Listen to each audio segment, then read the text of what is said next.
Queridos, abram comigo, por favor, a palavra do Senhor no Salmo 38. Por favor, abra comigo a palavra do Senhor no Salmo 38.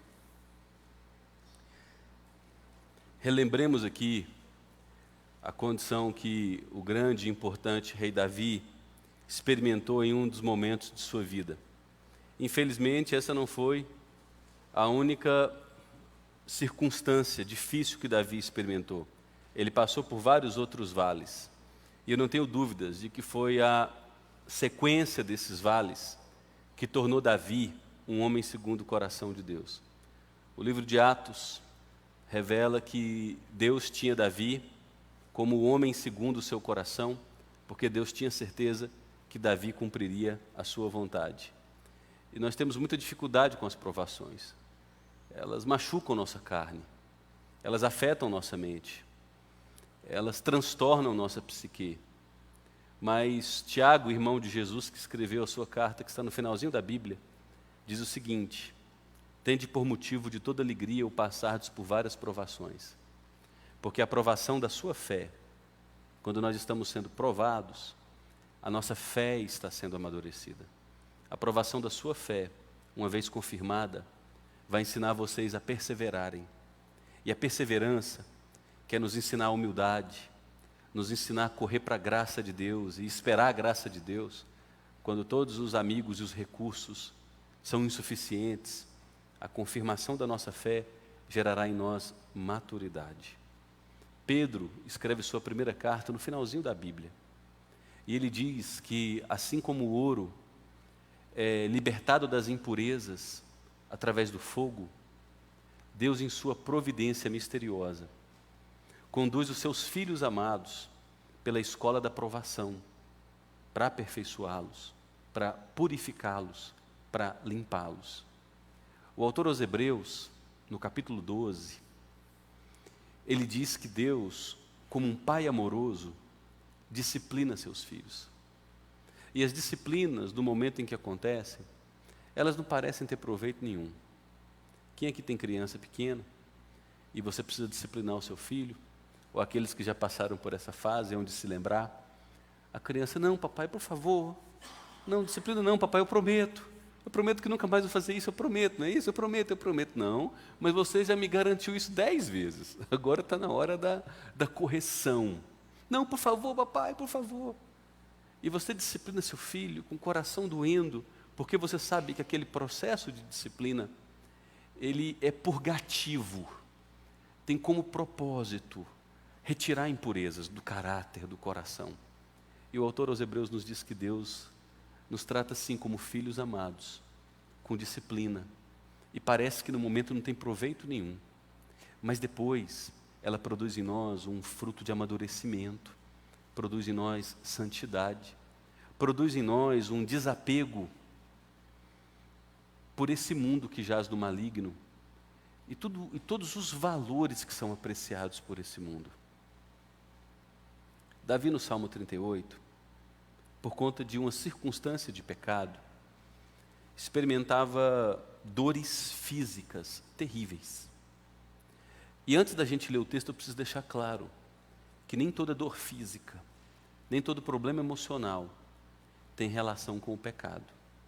Vamos ler esse texto a título de introdução, para a gente compreender um pouco como a nossa espiritualidade e as emoções, elas estão vinculadas.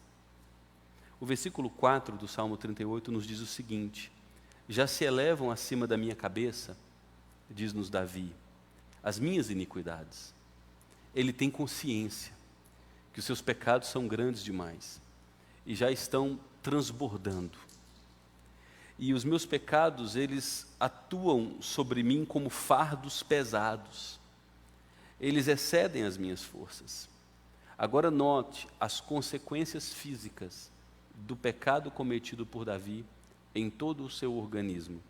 Tenho feridas que cheiram mal, estão cheias de pus por causa da minha insensatez. Sinto-me encurvado, muito abatido, ando de luto o dia todo. Tristeza profunda, perda de motivação, dores no corpo, dores de cabeça. Se a gente vai ao médico hoje com esses sintomas, nós somos diagnosticados muito provavelmente com o quê? Depressão. E nós saímos de lá com comprimidos, e não com a prescrição, arrependa-se. Verso 7, os meus lombos ardem, olha a febre, e não há parte sã na minha carne. Estou aflito e muito quebrantado, dou gemidos por causa do desassossego do meu coração. Taquicardia, angústia, pensamento acelerado. Verso 9, na tua presença, Senhor, estão os meus desejos todos, e a minha ansiedade não te é oculta. O meu coração bate acelerado, faltam-me as forças, e a luz dos meus olhos, até essa me deixou. Enxerga a vida em preto e branco, perdeu a alegria de viver. Olha para o mundo numa perspectiva pessimista, não tem mais sonhos. Ele segue nos dizendo, no versículo 15, em ti, Senhor, eu espero. Ainda que eu esteja cansado, eu sei que tu me responderás, Senhor Deus meu. Versículo 17, ele tem a impressão de que se Deus não intervir, ele vai se perder. Eu estou prestes a tropeçar. A minha dor está sempre diante de mim. Note mais uma vez como todos esses sintomas físicos têm relação espiritual. No verso 18, eu confesso a minha iniquidade. Eu preciso lidar com a tristeza por causa do meu pecado. Semana passada, eu tive um momento com um amigo psiquiatra, conversando. Ele é um psiquiatra crente, e a gente sempre conversa sobre teologia, enfermidades. E ele não é a favor de drogar muito as pessoas. Se você vai em alguns psiquiatras, você sai lá com a receita com 5, 6 comprimidos por dia. Ele começa ali com 1, vê como é que seu organismo reage. E a gente conversando, ele falando, pastor, infelizmente, muitos pais, se não a maioria, vêm até o meu consultório já com o diagnóstico fechado. Meu filho tem TDAH. Eles viram o YouTube, acessaram o Google, e eles querem de mim o seguinte, a Ritalina. Eu quero um comprimido, eu quero uma droga que seja facilmente administrada para resolver um problema que eu tenho em minha casa. Mas a maioria dos casos não tem necessidade de um medicamento desse porte. Bastava só os pais voltarem para casa, a mãe desligar o celular, e no lugar de olhar para a tela, olhar para os filhos, tomar o celular dos filhos, desligar a televisão dos filhos na hora certa, exercer a disciplina, impor limites e voltar a desenvolver afetos. Agora as nossas crianças ficam 5, 6 horas na frente do smartphone, assistindo YouTube, mexendo em redes sociais, jogando videogame na tela da TV, e as nossas crianças estão ansiosas, antissociais, e a gente diz que não sabe qual é a causa. Note que Davi tem convicção que o problema dele tem um pano de fundo espiritual, é sua relação com Deus. Eu confesso a minha iniquidade, eu suporto a tristeza por causa dos meus pecados. E aí ele termina o Salmo nos versos 21 e 22, fazendo uma súplica a Deus. Não me desampares, Senhor. Eu sei que eu pequei, mas Tu és o meu Deus. Não te ausentes de mim. E o pecado não confessado, ele traz essa percepção para quem está emocionalmente adoecido, de que Deus me deixou. A pessoa emocionalmente adoecida perde a alegria para orar, perde a alegria para abrir a palavra de Deus, as Escrituras, perde a alegria para cantar, perde a alegria para se relacionar. No Salmo 51, o salmo escrito dentro do pano de fundo do mesmo Salmo 38, são 3 salmos escritos por Davi, tendo relação com o mesmo pecado de adultério com Batseba. Davi adultera com Batseba, mente, manda matar o marido, pega a pobre viúva grávida, traz para o seu reino, para o seu harém. Só que Deus traz todo o pecado de Davi à tona. Davi era um homem de Deus. Ele ficou 1 ano tentando esconder aquele pecado, de tudo e de todos.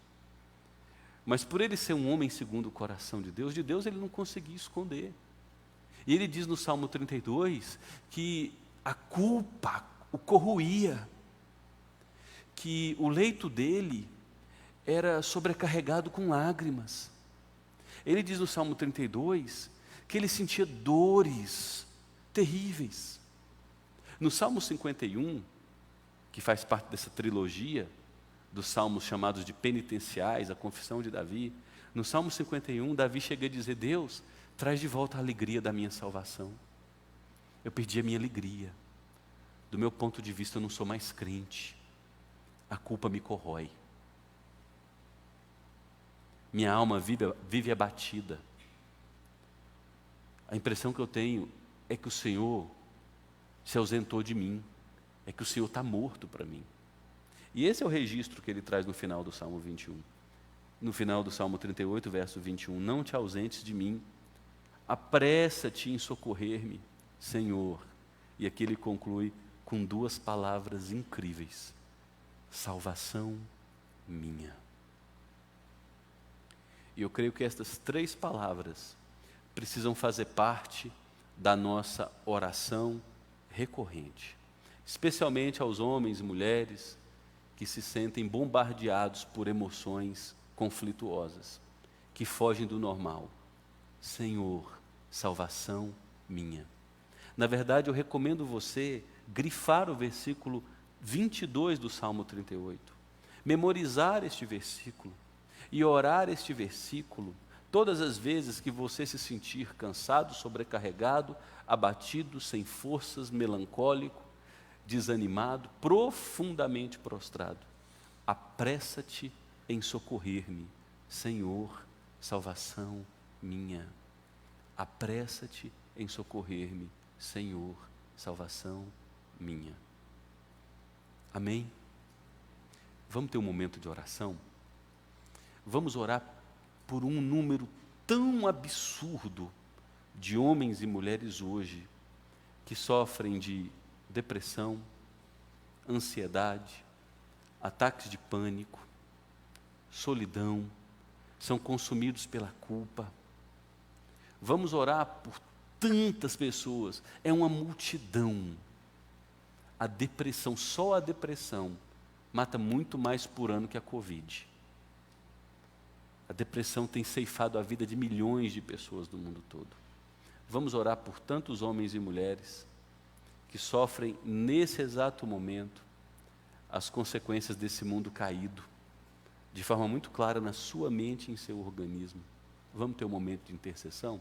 Quero te convidar, se você tem saúde para isso, a se ajoelhar e vamos interceder por todas essas pessoas. E se você faz parte desse grupo, ore o verso 22, apressa-te em socorrer-me, Senhor, salvação minha.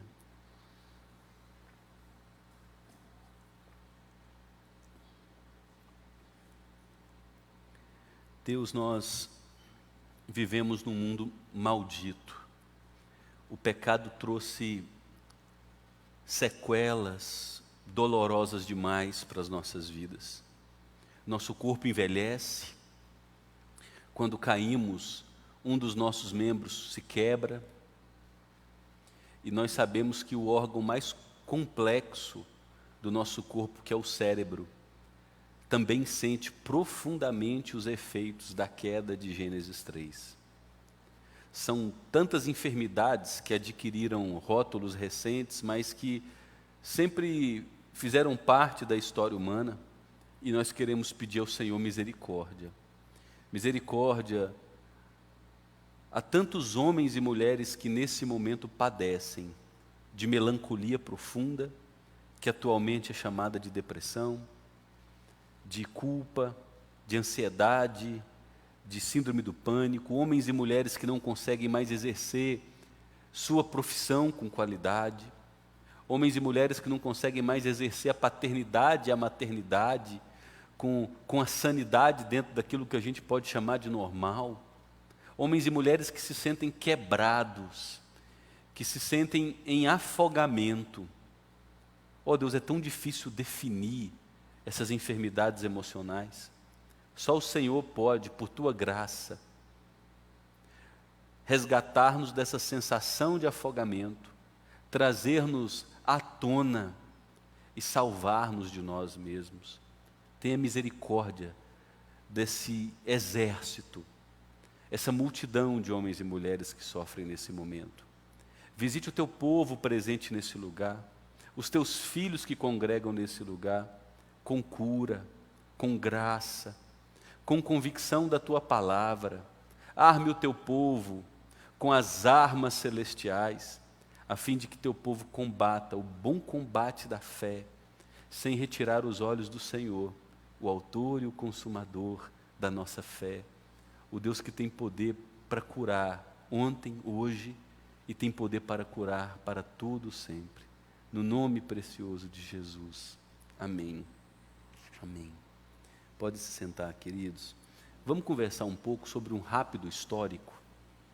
Até poucos anos, lamentavelmente, existia no meio religioso brasileiro a compreensão de que problemas emocionais tinham uma relação direta com o pecado. Em alguns meios, a explicação era possessão demoníaca. Se a pessoa está depressiva, se a pessoa está ansiosa, se a pessoa está sofrendo taquicardia sem ter nenhum problema no coração, tem pecado escondido. E aí é onde vem os problemas. A pessoa fazia uma regressão, uma análise de toda a sua vida passada e vinha confessando os pecados. E depois que terminava de confessar os pecados, na certeza de que era perdoada pelo sacrifício perfeito de Jesus, a depressão continuava, a bipolaridade permanecia, a ansiedade estava lá presente, o sentimento de culpa, a solidão, a dor do luto. Aí as pessoas se sentiam e eram literalmente tratadas como crentes leprosos. Sabe o que é um leproso?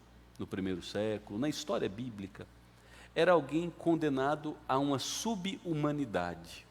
Quando a pessoa era diagnosticada com lepra, ela era condenada a viver na cidade dos leprosos, na região dos leprosos. Só os leprosos viviam ali, os impuros. Então a pessoa confessava seus pecados, permanecia com os sintomas, e o que faltava a ela era fé, marcada pela culpa, porque não tem fé suficiente nem para se curar. O outro caso é igualmente cruel. Tratar as pessoas com depressão, ansiedade, síndrome do pânico, bipolaridade, como possessão demoníaca. E não tenham dúvidas, muitos excessos foram cometidos pela religião no mundo e especialmente na religião brasileira, em todos os meios, especialmente no meio pentecostal e neopentecostal. Graças a Deus, naquilo que a gente chama de igrejas históricas, igrejas mais alicerçadas nas Escrituras, os abusos foram muitíssimo menores. Quando um problema é tratado de possessão demoníaca, e aí você ora, você leva a liderança da igreja, você faz uma maratona, e a pessoa continua doente, e aí? Quer dizer que não há poder no nome de Jesus, não há poder em Jesus para libertar alguém? Ao longo da história, houve também uma outra teoria, de que a Bíblia é absolutamente suficiente para lidar com todos os problemas emocionais. Dentro da escola chamada de Escola do Aconselhamento Bíblico, essa versão de ministração às pessoas é chamada de reducionismo. E o reducionismo, ele é muito presente nas igrejas evangélicas mais tradicionais, igreja presbiteriana, igreja batista, de que a Bíblia é absolutamente suficiente para tratar de todos os problemas emocionais. Porque, de acordo com essa escola reducionista, todos os problemas emocionais têm como raiz última pecado. Eu creio que a Bíblia é suficiente para as nossas vidas. Eu creio que a Bíblia é a autoridade de Deus para as nossas vidas. Entretanto, a Bíblia, ela não tem como propósito ser um medicamento para lidar com nossos problemas orgânicos, bioquímicos. A Bíblia tem um propósito, nos revelar a nós o projeto de Deus ao longo da história para trazer o Salvador, Jesus Cristo, para lidar com a maldição da nossa culpa e garantir por meio de sua ressurreição perfeita o retorno em glória, estabelecendo novos céus e nova terra. Aí sim, onde será varrida da história a presença do pecado, do mal e da corrupção humana e da corrupção na criação. Eu prefiro, Renato Duarte, olhar para as pessoas que me procuram e tratá-las dentro de uma abordagem chamada integracionista. O que a abordagem integracionista defende? A abordagem integracionista, ela olha para o ser humano de uma perspectiva integral, completa. O ser humano é corpo, possui necessidades físicas,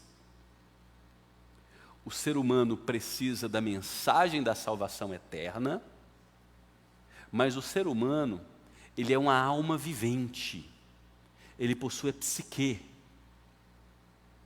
essa parte invisível, que movimenta, que faz pensar, traz emoções, e ninguém sabe onde está a consciência humana, se é dentro do cérebro, ninguém sabe, mas o que a gente sabe é que o cérebro é o órgão mais complexo do ser humano, do corpo humano. E por que que com a queda, todos os órgãos humanos foram comprometidos e o cérebro, que é a parte mais completa, não? É claro que o cérebro foi comprometido também. Então, a escola integracionista olha, por exemplo, para a Marisa. E a Marisa está com um problema emocional, uma doença. Vamos rotular aqui, de uma melancolia profunda. É o nome que até o século XIX era chamado de depressão, melancolia. Eu preciso ministrar a ela as Escrituras, mostrar a ela que Deus governa sobre céus e terra, que Deus a ama, que Deus a redimiu em Cristo, que Deus é a esperança para o aflito, que Cristo nos conduz o tempo todo em seu amor profundo, que Cristo jamais nos desamparará, que quando nós estamos abatidos, cansados, fracos, sem força para orar, sem energia para fazer os exercícios devocionais, quando a gente, por conta da enfermidade, e a enfermidade faz isso, a gente até chega o momento de dizer, eu acho que eu perdi a fé, eu tenho que dizer que Deus não permitiu que ela se perdesse dele. Deus continua presente em sua vida, amando-a, cuidando-a e zelando dela. Eu entendo que a abordagem integracionista precisa enviar a Marisa para um psiquiatra, um bom profissional, dependendo do nível da doença dela, para ele diagnosticar precisamente e ministrar um medicamento que pode reequilibrar a química do cérebro. Porque o nosso corpo é todo conectado. Mulheres na menopausa, os hormônios ficam todos instáveis. Precisam fazer uma bateria de exames para reequilibrar as taxas hormonais. Porque vai transpirar muito, vai transpirar de menos. Eu conheço mulheres que estão naquele calorão e elas estão batendo queixo. Mulheres na casa dos 46, 48 anos. Período ali onde a menopausa começa a ficar mais preponderante. Está um calorão de 38 graus, elas estão batendo queixo. E às vezes está um frio, e elas estão suando. Desequilíbrio químico. E por que eu envio ao psiquiatra? Porque eu entendo que a graça comum de Deus é maravilhosa. E eu abraço a graça comum. O que a graça comum nos ensina? Que Deus ele derrama chuvas do céu sobre justos e injustos. Que Ele abençoa os pios, os crentes e os ímpios. Que Deus dotou o ser humano de inteligência para elaborar tecnologia, ciência, avançar na medicina. Eu estou com o meu dente com uma dor terrível, uma inflamação séria. Meu querido, decore esse versículo bíblico, que sua dor no dente vai acabar. Podia ser assim, né, Giovana? Não é, podia não, né? Você tem que pagar as contas, o menino está estudando em Goiânia, né? É caro, né? Mandar o menino para Goiânia todo dia. Mas não. Querido, olha, a graça comum é maravilhosa. Ao longo dos últimos 2 séculos, especialmente, desenvolveu tanta tecnologia, tanto equipamento. E eu tenho uma odontóloga maravilhosa, que tem uma mão mágica, dada por Deus ali para ser bênção em sua vida. Graça comum. Dependendo do caso, se eu discerno que é pecado, porque pecado nós vimos, ele nos abate, ele leva à enfermidade. Se eu discerno que é pecado, eu me encontro com essa pessoa 4, 5, 6 vezes, abrindo as Escrituras, mostrando as implicações do pecado, as consequências, mostrando os benefícios do arrependimento. Se eu discerno que não é simplesmente pecado, porque pecado está em toda a área, tá, gente? Mas que a causa primária não é pecado, eu vou associar a psiquiatria a um acompanhamento bíblico, um bom psicólogo. Pastor, sério? Sabe por que às vezes um psicólogo é importante? Porque psicólogos sérios, eles vão oferecer num ambiente reservado para aquilo, fechado para aquilo, condições de você se conhecer. E ao se conhecer, se você está amadurecido nas Escrituras, você vai discernir quais são seus ídolos, quais são os substitutos que você levantou para Deus em sua vida. E a psicologia bem aplicada, para te levar a se autoconhecer, ela vai te chamar para as Escrituras de novo, para o arrependimento, para perdoar pessoas, para lidar com o teu passado doloroso, para tomar decisão diante de comportamentos que você tem no presente e dos quais você precisa se libertar. Então, a minha abordagem ela é integracionista. Pastor, e tantos homens e mulheres de fé que nós vemos nas Escrituras que enfrentaram tantos problemas, eles não tinham psiquiatras e nem psicólogos. Que pergunta, hein? Que pergunta, hein? Então vamos ver os recursos que eles utilizaram para lidar com os problemas que eles enfrentaram. Aí será a nossa caminhada.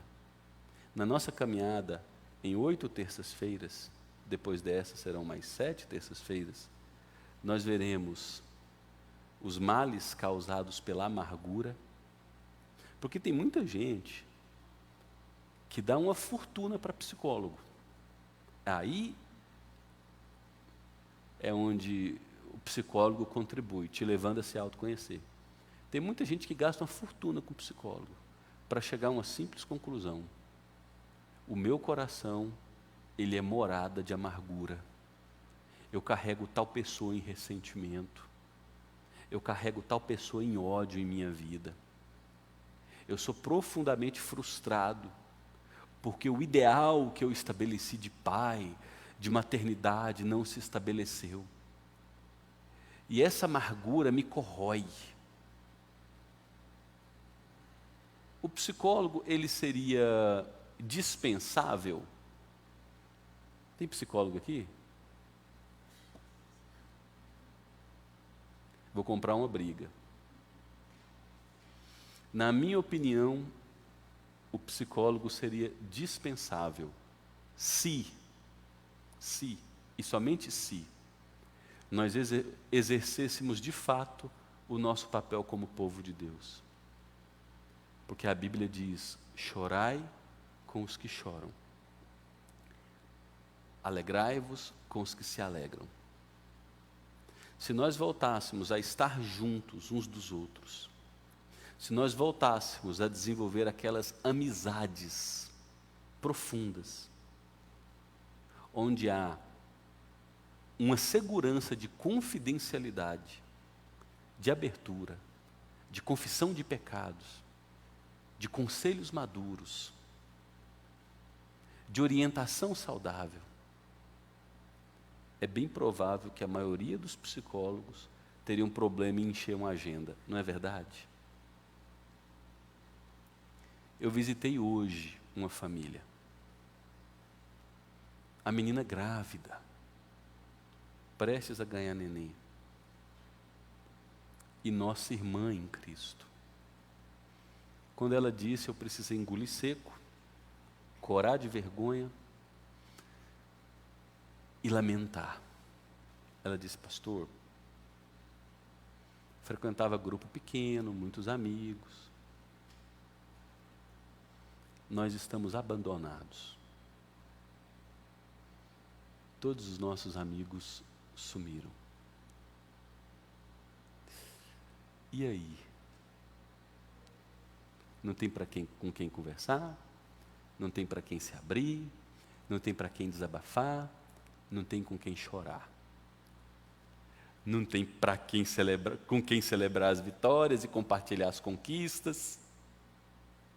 Nós desenvolvemos um estilo de vida fechado em nós, nossas prioridades, necessidades, prazer, nossas conquistas. Nós elegemos um padrão de vida como indispensável. Aquilo que para os nossos avós era um extremo luxo, para nós hoje é o básico. E aí, para a gente viver dando conta de arcar com aquilo que a gente chama de básico, que para os nossos avós era extremo luxo, o homem sai o dia inteiro para suprir, a mulher sai o dia inteiro para suprir, e ninguém fica em casa para nutrir a família. Aquilo que a gente chama de família tradicional praticamente morreu, inclusive no meio cristão. Como se constituía a família tradicional? E eu creio que esse é um princípio bíblico. O homem sai como provedor, supre. A mulher pode ajudar em demandas fora e deve, mas via de regra o papel dela é nutrir. Mas agora o homem sai para suprir, a mulher sai para suprir, todos chegam mortos, exauridos, consumidos nas energias físicas, emocionais e mentais, e ninguém supre o lar. Ninguém constrói um ambiente de afeto, de amor, de comunicação. Isso também tem uma contribuição muito grande para a quantidade de enfermidades que nós temos hoje. Ok? Vamos para um outro texto bíblico, que eu acho muito importante, o Salmo 3. No Salmo 3, Davi aborda a questão da insônia.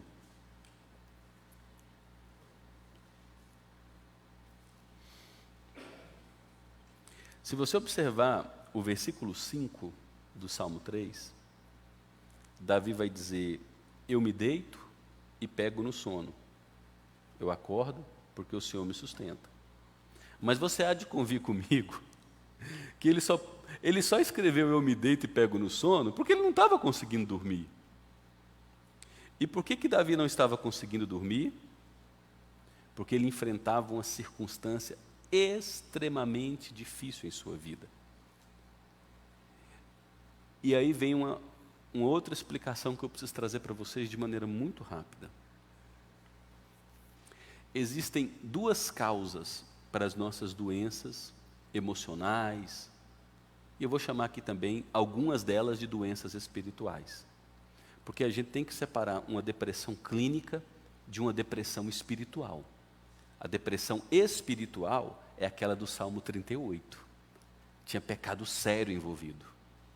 A depressão clínica é alguém cuja mãe era depressiva, a avó era depressiva, o bisavô era depressivo.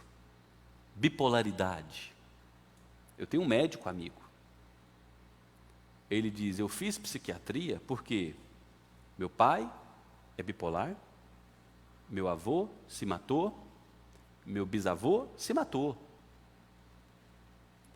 Então, é uma doença com uma carga genética muito forte que percorre toda a família. Então, há a diferença da depressão clínica, bipolaridade e depressão espiritual.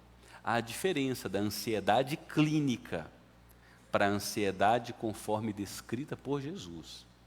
A ansiedade conforme descrita por Jesus e pelos autores bíblicos é sermos consumidos pelo futuro de tal maneira que não conseguimos descansar.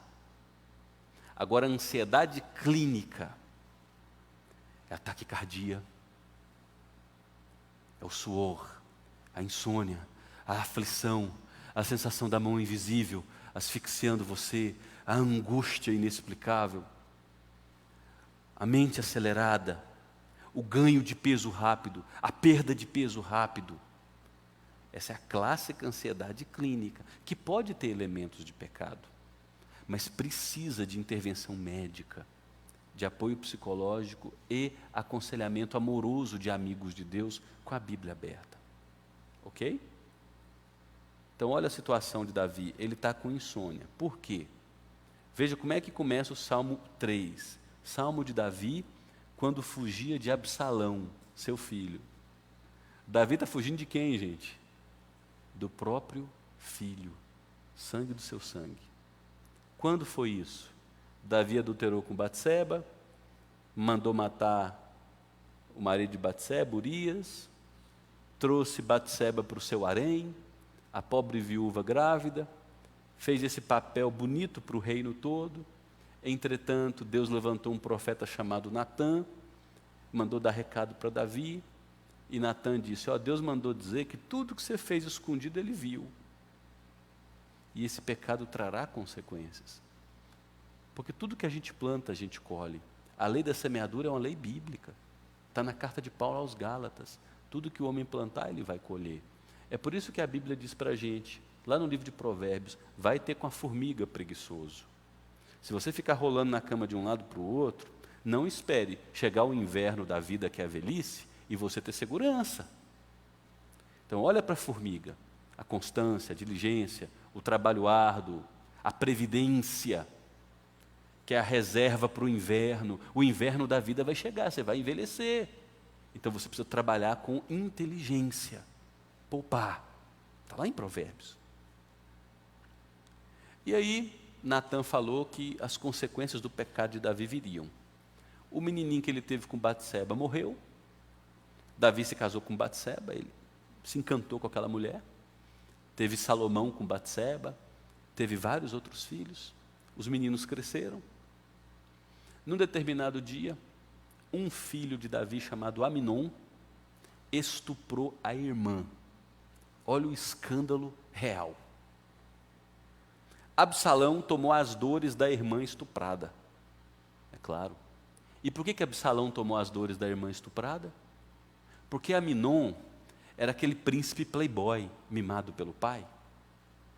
Quando o estupro veio à tona, o texto bíblico não registra nenhuma atitude de Davi. Absalão tomou as dores da irmã, ficou caladinho, passou 2 anos caladinho. Olha a amargura, a vingança, o ódio não tratado, corroendo, consumindo Absalão. Absalão organizou um jantar, matou seu irmão Aminon. Aí Davi tomou as dores. se acendeu em fúria. Absalão precisou fugir. Absalão ficou 4 anos fugido. Filho, meu pai não confrontou o estuprador e agora quer me matar. Mais amargura. Absalão volta. Davi o trata com muita indiferença. E Absalão se amargura mais ainda. A amargura nos destrói, gente. Se há algo recorrente nas Escrituras, que Deus fala de maneira recorrente, é cuidado com a amargura. Organiza teus relacionamentos horizontais. Se os teus relacionamentos horizontais estiverem desorganizados, isso vai consumir você e vai te adoecer. E você vai cometer atos impensáveis. Absalão chega, seu pai o recebe com indiferença, ele fica 4 anos caladinho, fomentando um golpe de Estado dentro de Israel, conquistando o coração dos súditos. Num determinado dia, Absalão se declara rei sobre Israel. O exército o apoia e ele vem ao encontro de Davi, que estava no palácio em Jerusalém. Davi foge, já envelhecido, com poucos soldados. Esse é o contexto do Salmo 3. O próprio filho, odiando o pai, querendo destruí-lo de todas as formas, bancando uma ampla campanha militar. Davi se tornou o Osama Bin Laden. Aí Davi está no deserto, com poucos soldados, velho, e aí ele escreve o Salmo 3. E no verso 1 ele diz: Senhor, como tem crescido o número dos meus adversários. Se há algo incrível em Davi, gente, e os Salmos deixam isso claro para nós, é a maneira como ele se relacionava com Deus. Davi levava toda a sua vida, todo o seu pensamento, todas as suas emoções, ele colocava diante de Deus. Deus, a situação está difícil. Deus não está dando para administrar. Veio a pandemia. Deus, minha empresa quebrou. Deus, olha, se não arrumar dinheiro, a minha energia é cortada amanhã, Deus. Deus, olha a minha situação. Deus, como tem crescido o número dos meus adversários. Ele diz: são muitos os que se levantam contra mim. São muitos os que dizem de mim, não há em Deus salvação para ele. Deus, a minha situação é tão ruim, que as pessoas olham para mim e dizem: acabou. Agora acabou, morreu. Agora acabou. Agora acabou. E Davi está falando com quem, gente? Com Deus. Porque nesse momento ele não tinha mais amigos de confiança. E ele vai para onde? Se refugiar no trono da graça. A maioria da solução para os nossos problemas, ou boa parte da solução para os nossos problemas, está muito mais perto do que a gente imagina. Está a uma oração de distância. E isso é outra coisa que a gente perdeu. Na terça-feira passada, eu ensinei aqui sobre como orar corretamente. E essa mensagem está no YouTube da igreja. Eu quero estimular você a entrar no YouTube da igreja e a ouvir essa mensagem, como orar corretamente. Porque quando nós aprendemos a orar corretamente, o medo, ele não tem mais condições de permanecer enraizado no nosso coração. E Davi é a ilustração disso. Deus, todas as pessoas olham para mim e dizem: agora acabou. E note que Davi no verso 3 começa com a conjunção adversativa. Porém, conjunção adversativa. Porém, mas, todavia, contudo. A minha situação é drástica. É o meu fim. Segundo todos. Porém, algo vai mudar. Tu, Senhor, és o meu escudo protetor. Note essa linguagem de Davi. Era um ambiente de guerra, seu filho vindo contra ele de todos os lados, protagonizando uma ampla campanha militar, e Davi toma emprestada a mesma linguagem de guerra para dizer: só o Senhor é o meu escudo.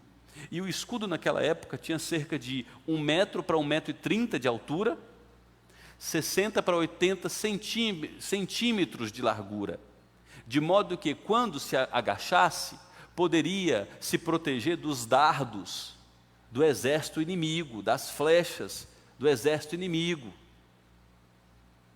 E essa é a imagem de Davi: só tu és o meu protetor.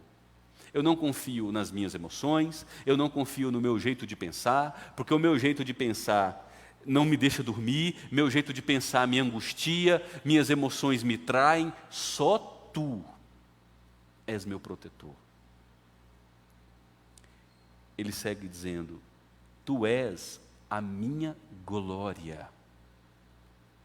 Davi aqui está reafirmando que Deus é seu Salvador, o que exalta a vida dele.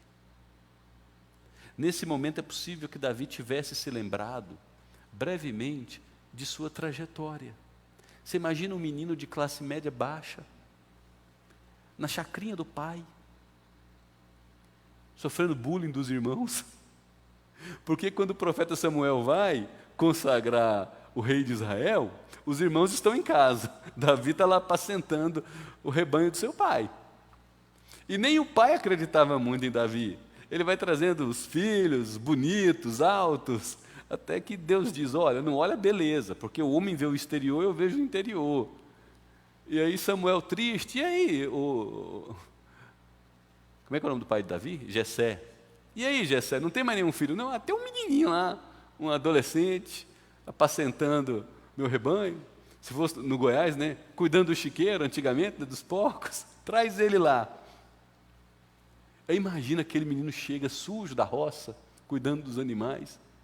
Vem o profeta, a maior autoridade sobre Israel, e fala: ô menino, ajoelha aí. E derrama unção, o óleo da unção sobre a cabeça dele. Deus agora declara: tu serás o próximo rei de Israel. Como assim? Pouco tempo depois, Davi se vê dentro do palácio do rei Saul, tocando harpa para Saul. Pouco tempo depois, Davi se torna genro de Saul. Pouco tempo depois, Saul persegue Davi, ele tem que fugir, e Deus livra Davi o tempo todo. E Davi deve ter se lembrado de tantas vitórias, de tanto cuidado, de tanto amor, de tanta proteção, de tanta graça de Deus. E aqui Davi está nos ensinando que quando nossas emoções estão tumultuadas, quando os nossos pensamentos estão acelerados, quando as circunstâncias são absolutamente contrárias, nós precisamos parar e dizer: eu sei que está tudo contra mim, porém mas tu, Senhor, és meu escudo protetor, tu és minha glória. Aí é a hora de você colocar cabresto no teu coração e trazer à memória todas as ações milagrosas, cuidadoras, providenciais de Deus sobre sua vida. E Davi segue dizendo: é o Senhor que exalta a minha cabeça. Com a minha voz clamo ao Senhor. E clamar aqui é gemer, é suplicar, é levar tudo diante de Deus. E quando Davi leva tudo diante de Deus, o que ele responde? E Deus, do seu santo monte, me responde. A gente perde muito na interpretação da Bíblia, porque nós estamos distantes desse salmo, 3.000 anos. Estamos distantes no tempo, estamos distantes na cultura, estamos distantes desse texto na forma de culto. Como é que Davi cultuava a Deus?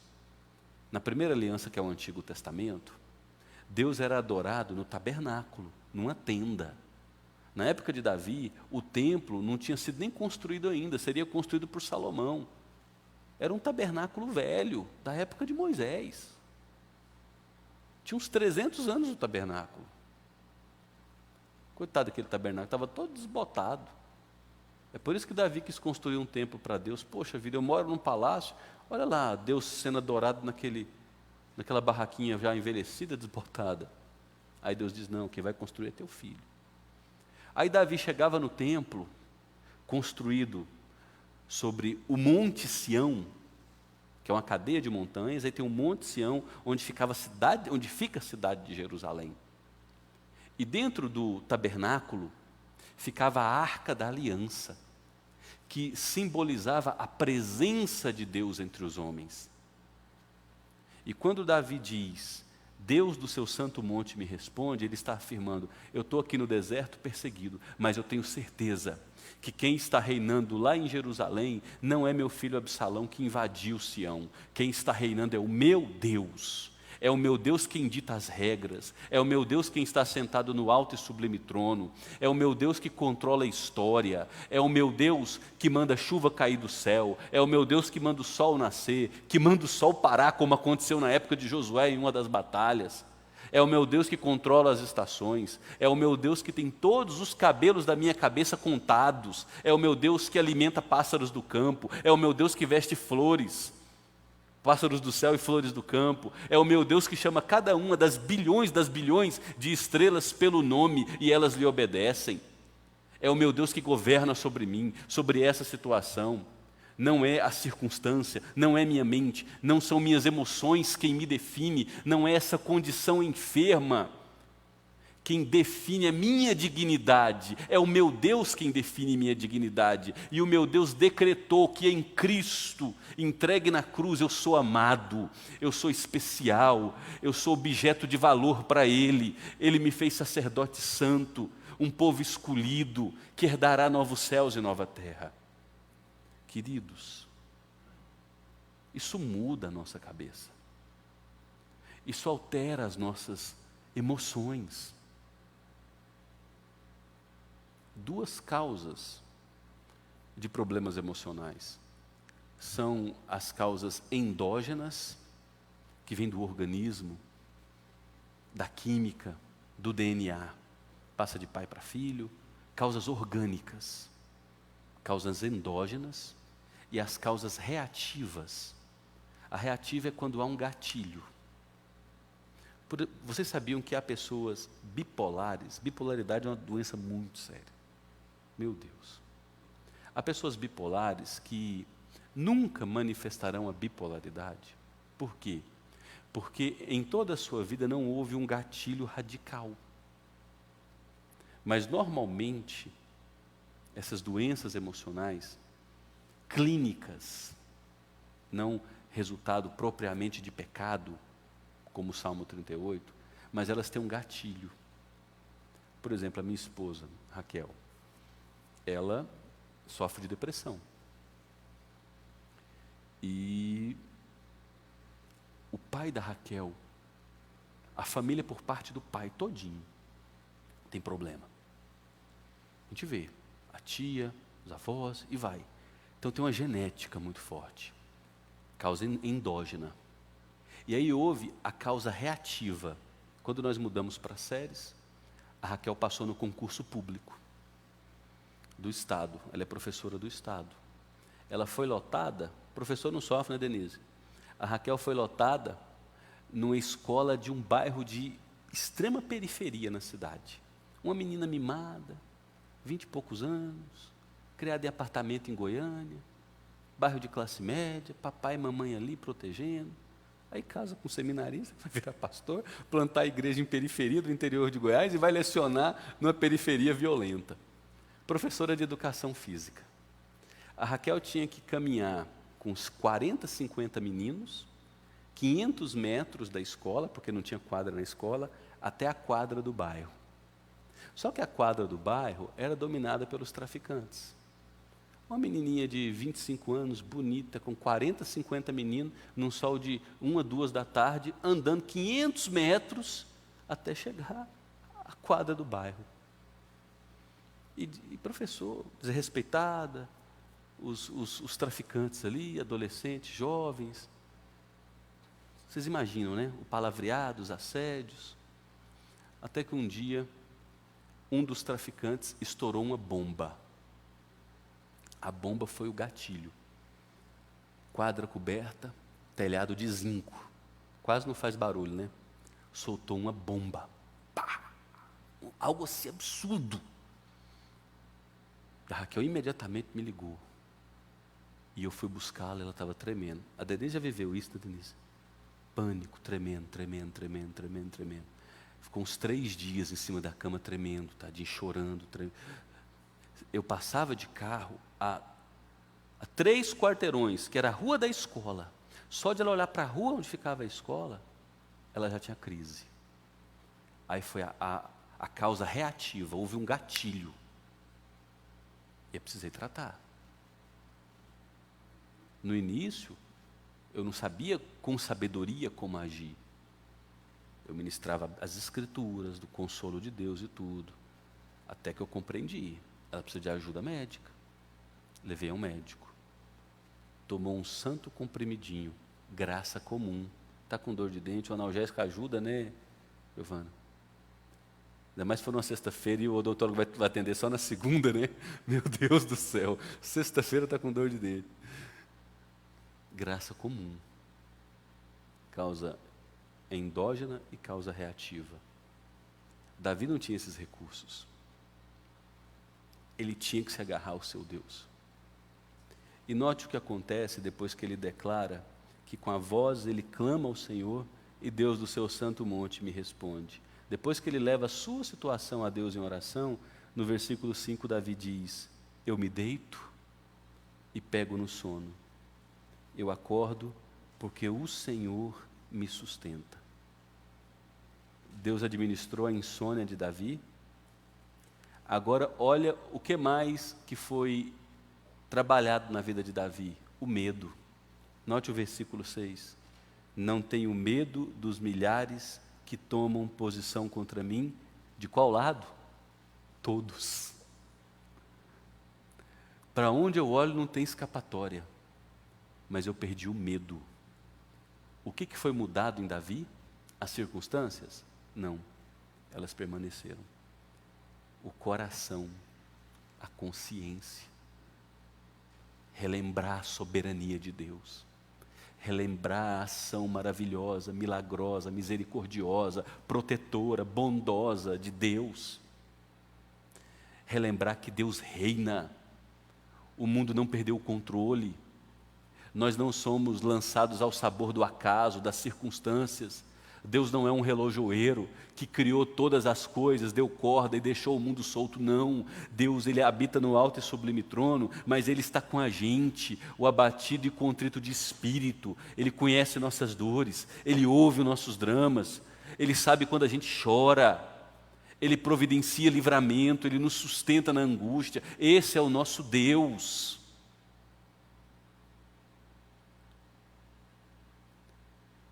E aí Davi entrega os seus inimigos nas mãos de Deus. Porque diante dos obstáculos, gente, a gente não tem muito o que fazer. Você é um funcionário. E o seu problema é o seu trabalho. Você começa a entrar em depressão pelo trabalho, porque lá tem muita impiedade, maldade, um chefe cruel, pressão e tal. O que você vai fazer? Você vai pedir as contas? Você tem filho para sustentar? E aí? Seu problema é o trabalho. Você vai ficar desempregado com 46 anos, 48 anos? E aí? Davi entrega sua causa nas mãos de Deus. No verso 7 ele diz: levanta-te, Senhor, salva-me, Deus meu, pois desferes um golpe no queixo de todos os meus inimigos e quebras os dentes dos ímpios. Davi está dizendo: Deus, realize justiça. Toma conta dessa obra. E Deus toma. Deus toma. Não será do mesmo jeito todas as vezes. Porque talvez Deus não tenha em seus projetos misteriosos te libertar. Talvez viver com aquele espinho na carne seja o projeto de Deus para a sua vida. Deus libertou Davi. Com poucos soldados, eles foram à guerra e os exércitos de Davi, poucos, venceram os soldados de Absalão. E para a tristeza de Davi, porque ele não queria que isso acontecesse, seu filho Absalão morreu. Foi morto em batalha e Davi chorou muito por isso. Ele lamentou muito ter chegado a esse ponto. Deus desferiu um golpe nos inimigos de Davi. Mas talvez Deus não queira em seus projetos misteriosos, desferir um golpe nos seus adversários. Talvez Deus tenha como propósito te trazer para se humilhar e depender da graça dEle todos os dias. Quebrar o teu orgulho.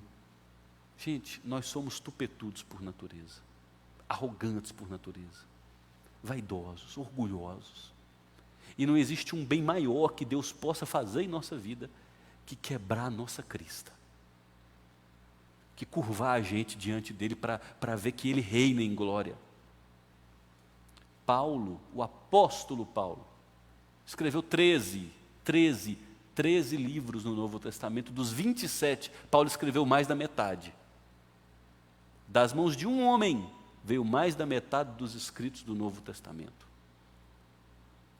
Deus permitiu, e quando eu digo permitiu, Deus ordenou a Satanás. O diabo é o diabo de Deus, já dizia Martinho Lutero.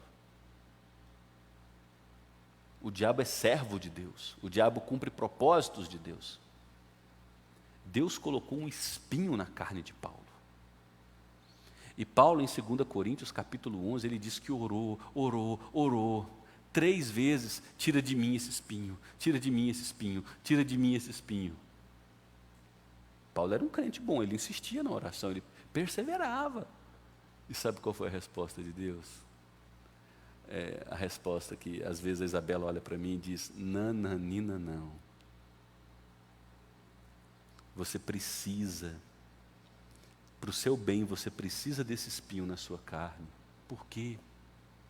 Para você aprender o valor da minha graça. Para você aprender que a minha graça vai te sustentar. Que a minha graça é suficiente para você. Aí Paulo escreve mais à frente a carta aos Filipenses. Ele está preso, esperando o julgamento de César, e ele morreu sob o governo de César, decapitado, guilhotinado. E aí numa cartinha de 4 capítulos, pequenininha, a carta de Paulo aos Filipenses, Paulo 16 vezes dá uma ordem: alegrai-vos no Senhor, alegrai-vos no Senhor, alegrai-vos no Senhor, alegrai-vos no Senhor, alegrai-vos no Senhor. No capítulo 1 de Filipenses, Paulo diz: não fica triste porque eu estou preso não, que eu estou vivendo uma situação difícil, não fica triste não, porque Deus está usando essas circunstâncias dificílimas para eu poder pregar o Evangelho aos guardas, a procuradores, a juízes, governadores. E aí no capítulo 4 de Filipenses, Paulo diz: eu já experimentei riqueza e pobreza, frequentei os melhores restaurantes e passei fome. O servo de Deus pode passar fome. Eu já me vesti muito bem e fui humilhado nu, já fui espancado, tenho experiência de tudo. E olha o que Paulo diz em Filipenses 4: eu aprendi uma coisa: eu posso tudo dependendo do Deus que me fortalece. Quando eu dependo do Deus soberano, eu sou fortalecido. O que ensinou Paulo? O que ensinou Paulo? O espinho na carne. Vocês já ouviram falar de Charles Haddon Spurgeon? O príncipe dos pregadores. Montou um seminário para ensinar uma nova geração de pregadores, responsável por um grande avivamento na Inglaterra. Spurgeon pregava 5 vezes por dia, no domingo, 5 vezes no domingo. Não tinha microfone, para uma multidão em cada culto de 5.000 pessoas, que gogó em Marco Aurélio. 5.000 pessoas em cada culto. Você sabia que 1/3 do ministério de Spurgeon foi em cima de uma cama com depressão? Tem um livro, A Depressão de Spurgeon. A depressão mexeu tanto com a vida de Spurgeon e paralisou ele de tal maneira que os diáconos da igreja, imagina a cena, os diáconos da igreja iam até a casa dele e traziam Spurgeon na cama para ele pregar. E ele era obeso. O príncipe dos pregadores, um avivalista usado por Deus. Você tem que se preparar para isso. Talvez não seja o projeto de Deus, o milagre extraordinário que sim, Ele pode realizar, mas talvez não seja o projeto dele realizar um milagre extraordinário. Talvez Ele quer que o poder dele seja demonstrado por meio de sua fraqueza, e a glória dele seja vista por todos os homens num vaso de barro, para que a glória seja de Deus e não sua. Porque Deus, Ele tem um compromisso maior. E preste atenção no que eu vou dizer. Não com a nossa felicidade, mas com a glória do nome dEle. Porque a nossa felicidade, Ele já garantiu no Calvário. Ele garantiu nossa felicidade para todo sempre. O compromisso maior é com a glória dEle. E Deus é mais glorificado na medida em que nós estamos mais satisfeitos e dependentes dEle.